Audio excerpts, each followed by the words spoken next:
Alright, Gamer Bears, it is time for another episode of Unused Content and Games, and this time, continuing the line of Mario RPGs, we're doing Super Mario RPG this time. Not exactly the Switch remake, but instead, we're going to look at the unused content of the SNES original, or Super Nintendo original. So, let us begin. Early build of Super Mario RPG Legend of the Seven Stars.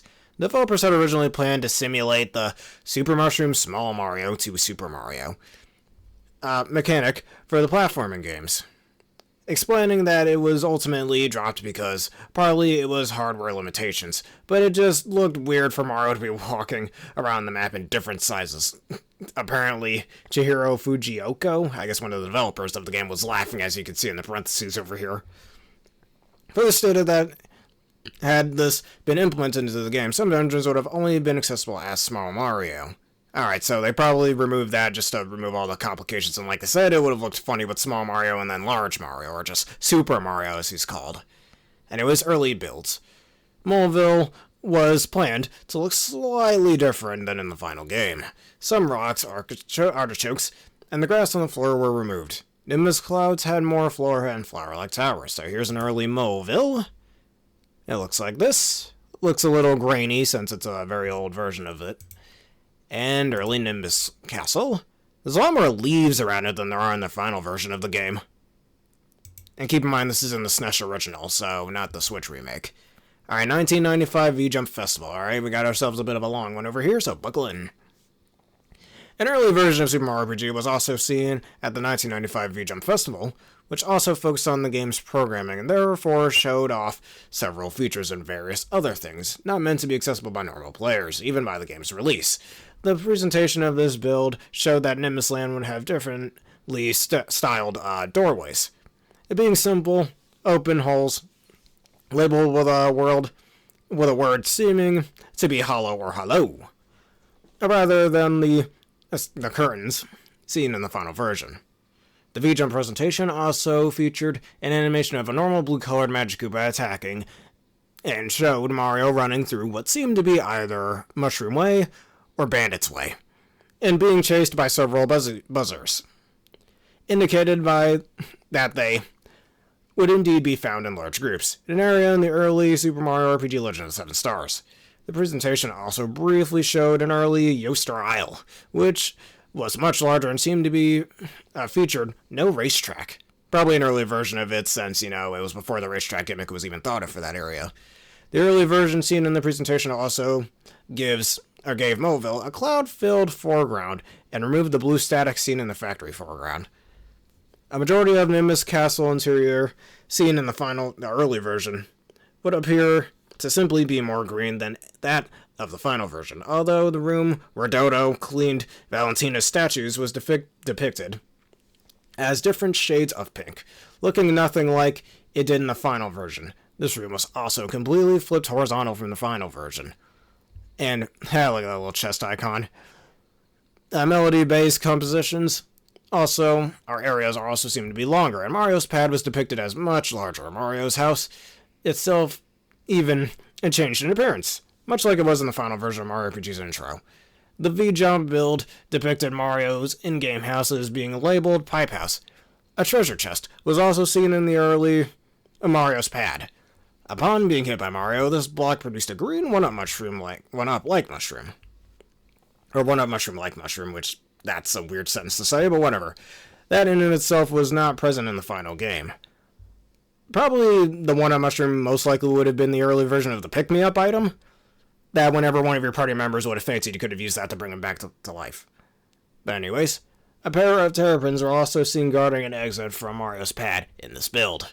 Lastly, the early version even featured 3 unused backgrounds, one of which was a dark, musty castle similar in appearance to Balom's temple, an underwater battle stage which appeared to be from the sea area, and the other being a star-labeled circle that may have been a simple testing area. And here's the early Yoaster Isle. Yeah, no racetrack. Boshi is in here, as you can see. And Yoshi's sprites look a little different than they do in the final game. Alright, the Dengeki Super Famicom. Among other things, Dengeki Super Famicom number 15 features a screenshot of an unknown scene with Mario, Toad, and the Chancellor, who was designed an elderly-looking, gray-spotted mushroom person, or Toad, with a beard. Despite this, the final design was also shown, indicating that the screenshot of a not-then, whatever that word is, not-then, whatever, of a not-then current build. Alright, magazine snippet, with the screenshot of the Chancellor asking for Mario is in good health. Here's what it looks like. Alright, Nintendo Power. Material from Nintendo Power's volume number 77 shows the Chancellor's old design. It also shows that at least one buzzer would be in Mushroom Way, and the Frogfucius Island at Toad Pond would be closer, and therefore accessed differently than the Tadpole Bridge used in the final game. A fishing variety of Lakitu would assist Mario in Booster Tower, which had at least one Magic Koopa as an enemy. Mario would also encounter Bowser at an unknown time in Bowser's Keep, and would fight against 2 Shyaways during the scene. Alright, a bearded Chancellor, an early build of the game. Here's what it looks like. Alright, a buzzer in Mushroom Way. Little bee enemy that we see. And the Goomba looks a little funny with that really derpy looking face. Our Mario attacking an Arachne and Sky Troopa, which appears to have a different head. Here's what it looks like. The Sky Trooper also looks significantly different than it does in the final game. Here, it's kind of hard to make out what it looks like, honestly, but in the final game, it's just a really big, fat Koopa. Paratrooper, I should say. Alright, Efficient Licky 2 helps Mario through Booster Tower. Here's what it looks like. Our Mario, Frogfucius, and several tadpoles and an early build of Tadpole Pond. Here's what it looks like. Alright, Bowser directs a pair of Shyaway Guardians at his castle. And Bowser looks really dumb in this picture. Alright, Dry Bones and Thwomp's seen an early version of Booster Tower. Here's what they look like. In the final game, you don't see Dry Bones in Booster Tower. And there are Thwomps, but they're not lined up like this. Alright, here's another picture, early build of both the entrance to Booster Tower and the Frog Pond, or Tadpole Pond. And then this looks like a wiggler of some sort on the side over here. It's a little freaky looking. Alright, here's another early build of those areas. Well, this looks like one of the mountain areas in the game. And some text going on over here. Something about Zelda and Mario, so I don't know. I guess that was just some leftover text that got cut off from a different image. And judging by the images we see here, it doesn't look like that's connected to any of them, so that could be lost media. Like, small bits of lost media, but yeah. Another early version of Nimbus Castle, and Mario's sprite over here looks a little different. Alright. Video Games, The Ultimate Gaming Magazine. Material from Video Games, The Ultimate Gaming Magazine. Number 82 shows screenshots that were not present in the Nintendo Power, such as Knife Guy outside of Booster's Tower, and Luigi inside Nimbus Castle. Now, if I remember, Luigi doesn't show up in this game, actually. So, maybe he was originally supposed to show up in this game, and they just didn't think of a good role for him? Don't worry, he gets a good role in later Mario RPGs anyways. Especially in Mario and Luigi and the first 3 Paper Mario games. Alright, here's an early version of the Forest Maze, and him using the tree stump over here as a pipe. Our Mario falling down a waterfall with Chomp making an appearance outside of Booster Tower. Alright, here's what that looks like. And I think the Chomp's kind of just there, maybe as a way to test certain enemies in certain areas. I don't know, because it doesn't show up there in the final game. Also, kids, don't try this at home. Yep, don't try that at home at all. Going down waterfalls, that sounds absolutely dangerous. Alright, Mario finding a treasure box outside of his house. Here's what it looks like. You can see his house in the corner over here. Which makes me think if that's the same house that we see in the Paper Mario games, the first 3 games. Maybe, maybe not, I don't know. Anyways, Knife Guy. Well, let me see what that description said. Knife Guy juggling while Mario and some mushroom people watch. They're called Toads. It's funny, I mean, you can tell this is definitely an older Mario game because mushroom people instead of being called Toads, especially since Princess Peach is considered Princess Toadstool in this game, you know, her old school name. It was Mario and Princess Toadstool, as I just mentioned, in an unknown location. Which looks like an early version of, not Belom's Temple, but the little sewer area you go before the waterfall. It could also be an early version of some part of maybe not Smithy. I was about to say Smithy's little weapon world, but definitely not. Alright, Luigi's appearance right over here. Looking very similar to Mario, as usual, but slightly updated with, like, green color schemes and whatnot, and probably slightly taller than Mario as well. You also notice how, like, Valentina's in the corner over here. This is most likely just a test room, is my guess, for the different, like, character sprites. That's my guess. Either that or it's another unused scene. Alright, Mario in the coal mines. There's an early version of that. It looks relatively the same to how it does in the final game. Alright, a chaotic scene in an early Booster Tower with the portrait of Booster or his ancestors to the side. Here's an early version of that room, where you're looking at pictures of Booster's ancestors, as I mentioned before, but they're not lined up like they are in the final game. Also, in the final game, Boosts don't show up in Booster's Tower, so that's interesting to think about. Are Mario and Princess Toadstool in her room. An early version of room. I wonder if she still has the XXX little Easter egg. I don't know.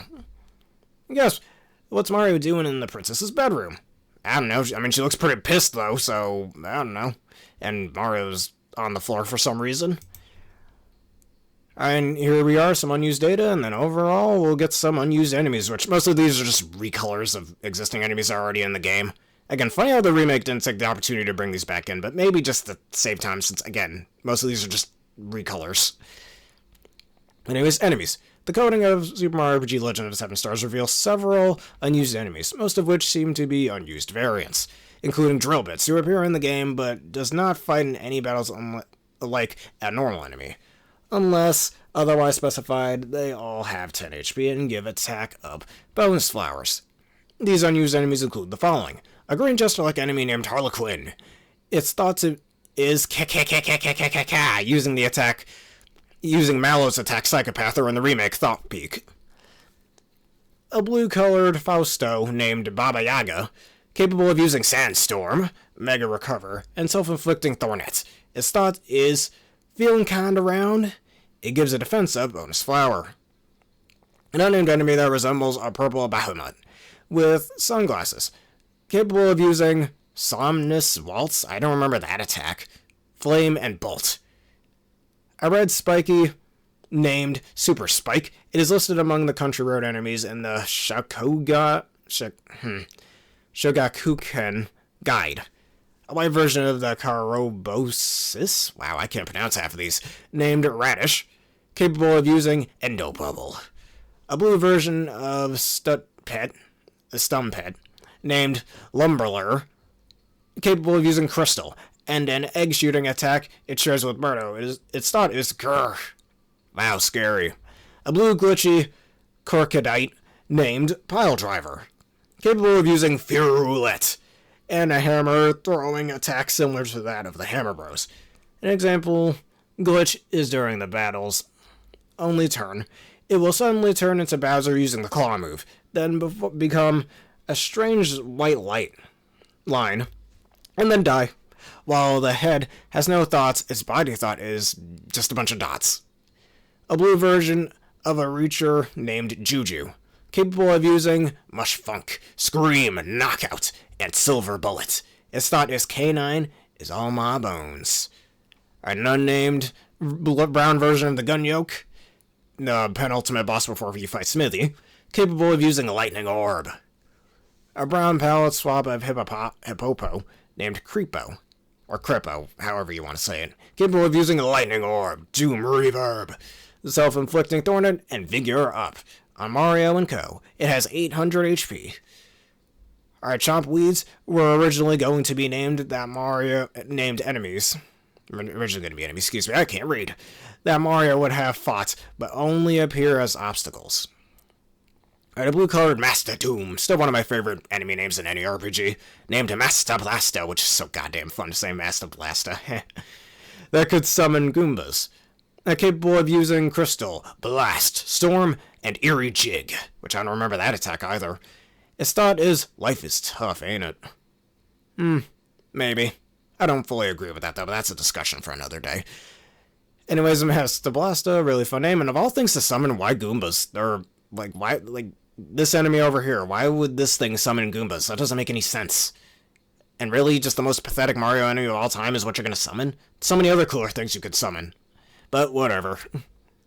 Anyways, a drill bit enemy capable of using Skewer. Its thought is, this is for Yuridovich, or Spiritovich as he's known as in the remake. It has 80 HP, 85 attack, 70 defense, 40 magic attack, 56 magic defense, 15 speed, and gives 11 XP and 1 coin. And additionally resists fear, poison, sleep, and mute. Both the Sho Gakuken and Nintendo Power Guides claim that it is a boss that gives no EXP or coins, with the former placing it between the fake Yuridovich and second Belome, and the latter specifying it in World 5, which was like the sea area. The fact that Nintendo Power Guide claims that it doesn't give any EXP or no coins at all, but here it's in the code that it gives 11 EXP, and 1 coin shows a little bit of error on the part of whoever wrote down the Nintendo Power Guides. Anyways, one last bullet point here. An enemy that consists of various script boxes, likely the remains of a cactus boss called Seban. So before we get into this, one thing I'd like to mention that most likely isn't going to be mentioned in this document is y'all remember the attack Static Electricity, right? Or in the original, it's called Static E. That, depending on which version of the original you're playing, whether you're playing the SNES original or the Wii U/Wii, actually not the Wii Virtual Console, the Wii U Virtual Console version, I think the Wii Virtual Console version is different. The graphic is like in the original for that attack is like a huge whitish color kind of covering the screen, where in the Wii U Virtual Console version, that graphic is changed to like a darkish blue, just as a way to kind of go against like anyone who might have epilepsy, so that's just a little change I wanted to mention. Anyways, here are all the different recolored enemies. The Baba Yaga, here's what that looks like. The Chompweed enemy. Here's what it looks like, though that picture is really small. The Crippo enemy. Brown Hippopotamus. A Drill Bit, also a very small image. A Harley Quinn. Here's what that looks like. It's a little easier to see. Let me see if that expands it. No, that just turns it to full screen. Here's the Juju Skeleton Chest enemy. Alright, here's Lumbler, which is just a blue version of those wood enemies we see in the volcano level. Masta Blasta, still a really fun name to say. Pile Driver. The Pile Driver's body. Alright, the Radish enemy, which is just a white version of the carrot enemy with the weird ghoulish face. The Super Spike.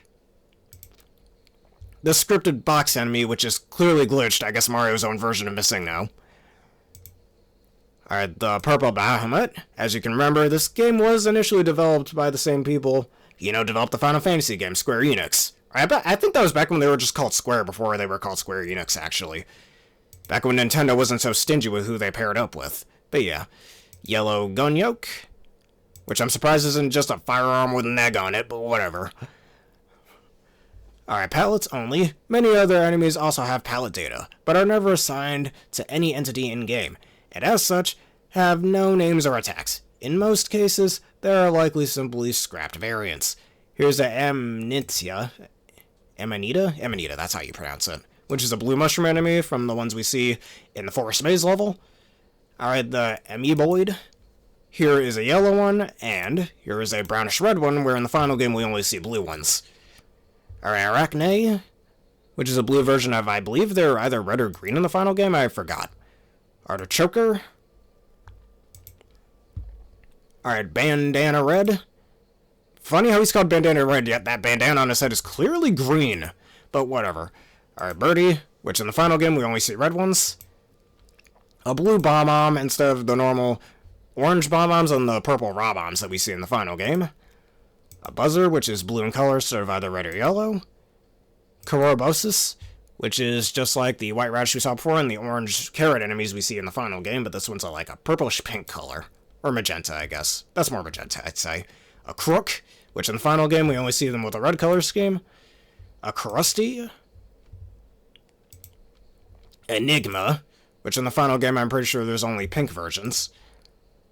Alright, Fausto. In the final version they're only brown, and just like the blue one we saw earlier. Alright, Frogog. In the final version they're only green. Alright, a Gecko. In the final version there are only green ones and orange ones, depending on where you are in the game. The green ones, I believe, were at Star Hill, and the orange ones are also in the Forest Mage. Alright, a Creeper. Possibly intended for underwater. Just some of the underwater segments of the game. Our Gorilla, which is just Donkey Kong in chains. Why monkey in chains? What crime doth he commit? Hippopo? Yeah, Hippopo. A hobgoblin, which is a pretty common enemy name in RPGs, like in Lost Kingdoms, for example. Alright, a Jawful. Huh. Precursor to Fawful. Eat your heart out, Fawful. This guy did it before, it was cool. Alright, Jester, which is a yellow one, as opposed to the red ones we see in the final game. A Canine, as opposed to this one's green, as opposed to the blue ones we see in the final game. Lakitu, it is possible that the Lakitus in Mushroom Way and Rose Way were intended to be battleable, thus having 3 variants. In the final game, I don't think you fight the Lakitus if I remember correctly. I could be wrong. Correct me if I'm wrong, though. Alright, here's a blue variant, and here's a red variant. When in the final game, we only have green ones. Master Doom. A different colored one than the one we see in the final game in Star Hill. Alright, an Orb User, that's green as opposed to the reddish-orange ones that we see in the final game. Alright, a green pinwheel. And here's a yellow version in the final game. In Nimbus Land, or in Nimbus Castle, we only see red ones. Alright, a piranha plant, that is yellow with a red stem. Completely different color. They most likely would have had different stats too, and probably would have been encountered in different parts of the game. You know, seeing all these different colored enemy variants, it makes me think that there might have been intended to be more areas in the games than what we got, because both the original and the Switch remake are relatively short games, actually. At least from my experience of playing both the original and the Switch remake. Alright, Reacher. A pinkish variant. Alright, Remocon, which is gray instead of brown like in the final game. Shadow, possibly intended for underwater, an underwater version of it, which I guess explains why it's a slightly lighter color than what we see in the final game. An orange and blue shaman. A red and green shaman, or tealish shaman. A pinkish, like, gray shaman. And then a recolor of the Shogun enemy that we see in Land's End. And here's a different color of Smithy. Smithy, possibly a stand-in for his second form. Most likely just a test version of it before they made his final design in his second form. The very creepy looking one. A powered up form of the first battle or a weaker duplicate. Perhaps this suggests that Smithy was originally going to have a duplication attack, but he doesn't have that in the final version. Instead, the closest thing he kind of has to that is being able to make enemies for him to battle alongside him. Or make enemies to battle alongside him, I should say. Proper grammar. The Snapdragon enemy with a recolor. Sparky, possibly intended for a Pyrosphere. This one's green as opposed to the red and blue ones we see in the final game. Here's Step Bit, this one's orange. A gray Terrapin, which we only see at the beginning of the game before we fight Bowser for the first time. The Big Boo, which it looks like the normal size of all the regular Boos. I don't know why they call it Big Boo. Maybe it's a boss Boo in some way? I don't know. Big boss of the Boo Gang or something. Alright, an orangish-green Wiggler, possibly intended to become this through Vigor Up, similar to Johnny, where he would change color when he uses that attack. But if they want to do that, why didn't they just use Angry Wiggler Face, like, you know, in Super Mario World? Because that game came out before this game did, so there's really no excuse that they couldn't have made a sprite for that, but whatever. Or maybe after you hit it enough times, it could have done that. But anyways, we're almost done here. Lakitu. An animation of a Lakitu with an air pump, likely for an unused scene involving the Royal Bus or another NPC use of Lakitu. And finally, just a few other small things. 2 unused cutscenes regarding a distressed Princess Toadstool on the balcony of Booster Tower were left in the game's coding, but do not make the final cut. Both were very similar to scenes in the final game, most likely of Booster hitting on Peach. That's probably it, or Peach being a little sad about, oh, where's Mario, where are we, and I'm kidnapped, and all that stuff. That's most likely what that would have been planned for. And anyways, here's some last few scenes of the unused versions of the game. An unused underwater scene for a battle stage. Which, yeah, you can see these plants don't show up in the final version of the game, but this most likely would have been used like somewhere around the sea area. So maybe there was initially going to be an area where the Mario and his team go through the sea before getting to Johnny's ship.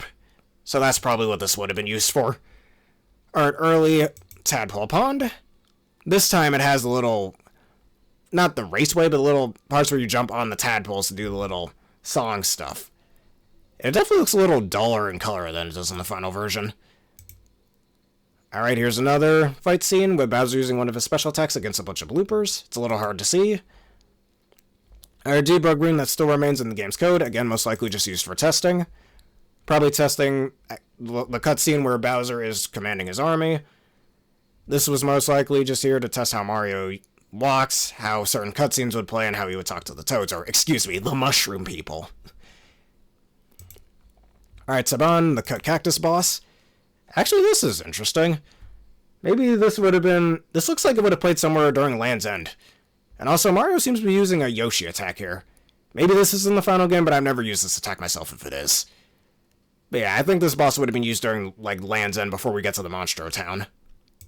And finally, the Sniffet Cadet and Player's Guide.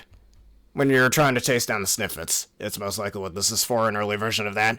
Sniffet Cadet, golly, you're that famous Mario guy. So, that's all I gotta say about that, I suppose. And here are just some references, I suppose. Some prototype footage of the game, some family computer magazines, whatever all that garbage is about, the alternate scene, which makes me want to put this link in the description below if you guys want to watch that on your own terms. But, you know, yeah, that's what I'm gonna do. Anyways, so, what did you guys learn from this video of unused concept for Super Mario RPG, Legend of the Seven Stars? If y'all enjoyed this and want to see more, please leave a like, comment, and subscribe. And as our question of the day, what things did you see what unused content here do you wish came in the final version of the game? Let us know in the comments below. Anyways, thank y'all for watching. Have a terrific day.